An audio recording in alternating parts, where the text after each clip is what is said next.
नमस्कार दोस्तों, मैं हेमंत कुमार प्रजापति।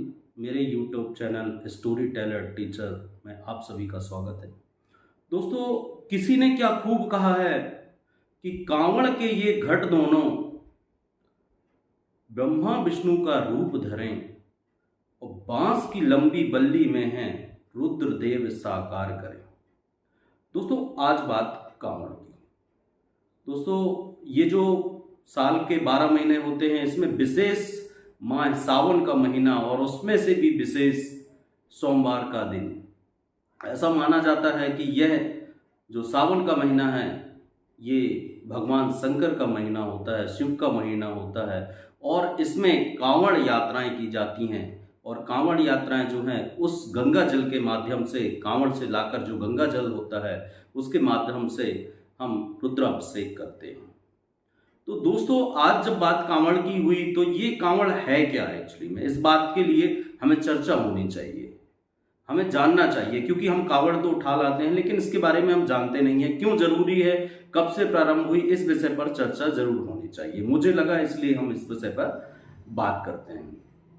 दोस्तों, ये जो कांवड़ है, कांवड़ का शब्द है कंधे पर उठाए हुए, और बात निश्चित रूप से आती क्यों और कहां। तो ये कांवड़ आए कहां से। दोस्तों, ऐसे धर्म ग्रंथों में और हमारी जो पुराण हैं और कुछ महान ग्रंथ हैं उनमें ये जानकारियां मिलती हैं, उनमें पढ़ने से ये जानकारियां मिलती हैं कि, और कुछ लोक कथाएं हैं उसमें भी ये जानकारियां मिलती हैं कि ये कांवड़ प्रारंभ कहां से हुई। तो दोस्तों, उस समय की बात है जब ये कांवड़ प्रारंभ हुई, उसके लिए समुद्र मंथन का समय था। उसमें ये निर्णय हुआ कि राक्षस और देवता दोनों मिलकर समुद्र मंथन करेंगे और उसमें जो भी सामग्री, जो भी सामान निकलेगा उसका आधा आधा कर लेंगे। तो बहुत सारे सामान निकले, जैसे ऐरावत था, विष भी था, उसमें लक्ष्मी जी थी और अमृत है, बहुत सारी चीजें ऐसी निकली। उसमें से जो विष की बात आई तो ये चर्चा बड़ी वो थी कि ये किसके तरफ जाएगा, और लास्ट में ये निर्णय लिया गया कि ये देवताओं की तरफ जाएगा। तो फिर पिएगा कौन, क्योंकि विष की बात थी। तो उस समय भगवान शंकर जी ने उस विष को पीने का निर्णय लिया, और जैसे ही पिया तो ऐसी कहानी आती है दोस्तों कि उस समय अचानक मां पार्वती जी ने भगवान को रोक दिया। जैसे ही टोका तो वो जो विष था वो कंठ पर जाकर यहां पर रुक गया, और कंठ पर जाने पर रुकने के कारण बहुत ही जलन होने लगी, अग्नि की तेज ज्वालाएं फेंकने लगी। तो सभी देवताओं ने मिलकर यह निर्णय लिया कि गंगा जल का पानी लाकर भगवान शंकर का रुद्राभिषेक करने लगे, ऊपर से पानी डालने लगे। तो दोस्तों, उससे शिव जी को शांति मिली, और शांति मिलने के कारण वहां से ये प्रथा प्रारंभ हुई कि कांवड़ के द्वारा गंगा जल लाएंगे और भगवान शिव की रुद्राभिषेक करेंगे।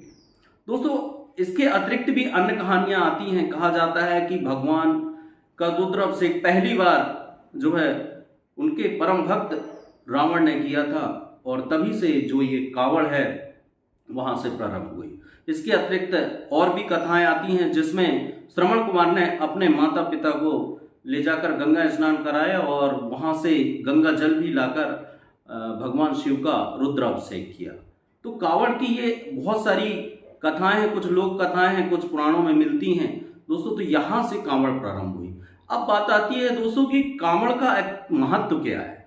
तो दोस्तों, ऐसा माना जाता है कि चूंकि भगवान शंकर को जब हम रुद्राभिषेक करते हैं तो उन्हें शांति मिलती है, उन्हें जलन से शांति मिलती है। जो विष उन्होंने धारण किया था, तो हमारे जो पाप होते हैं वो कट जाते हैं और मोक्ष की प्राप्ति होती है। तो कांवड़ लाना कहां से है, इस विषय पर भी चर्चाएं होती हैं। तो मुख्य रूप से कांवड़ तो गंगा जल लाते हैं, और विशेष जो हमारे 12 ज्योतिर्लिंग है वहां पर चढ़ाया जाता है। लेकिन चूंकि और बहुत सारी ऐसी जो हमारी नदियां हैं जिन्हें मां स्वरूपा मानते हैं, जैसे माता नर्मदा है और यमुना है, गंगा है, बहुत सारी मंदाकिनी है, बहुत सारी नदियां हैं अलग अलग स्थानों पर जिनको पवित्र नदियों के तौर पर माना जाता है। और बहुत से ऐसे छोटे छोटे शिवलिंग स्थापित हुए हैं और जिनको मंदिर में हमने स्थापित करके रखे हैं, तो वहां पर भी रुद्राभिषेक किया जाता है।